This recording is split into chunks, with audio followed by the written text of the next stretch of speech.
काल जो घडलेला प्रकार आहे ते स्वतः तर गेलेच, 100 खोके घेतले का 50 खोके घेतले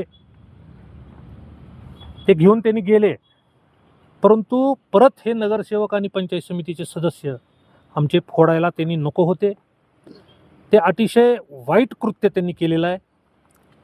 मी एवढंच सांगेन, येणाऱ्या काळामध्ये त्यांना याबाबतचे परिणाम निश्चितपणे भोगावे लागतील. शिवसैनिक हा गप्प बसणार नाही, आम्ही देखील गप्प बसणार नाही. हे मशालीच्या चिन्हावरती निवडून आलेले सगळे सदस्य होते. तुमच्यात जर दम होता तर तुम्ही या सगळ्या लोकांना राजीनामा द्यायला लावायचा होता आणि निवडणूक लढवून परत तुमच्या धनुष्यबाणाच्या चिन्हावर तुम्ही निवडणूक लढवून निवडून आणायला पाहिजे होतं.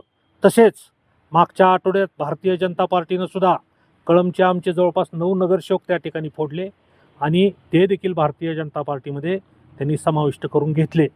हे देखील बाब शिवसैनिकांना आमच्या अतिशय मोठ्या प्रमाणामध्ये खटकलेले आहे. या देखील बाबतीमध्ये इथून पुढच्या काळात त्यांना या बाबतीतले राणा पाटलांना आणि भारतीय जनता पार्टीला याचे परिणाम निश्चितपणे भोगावे लागतील.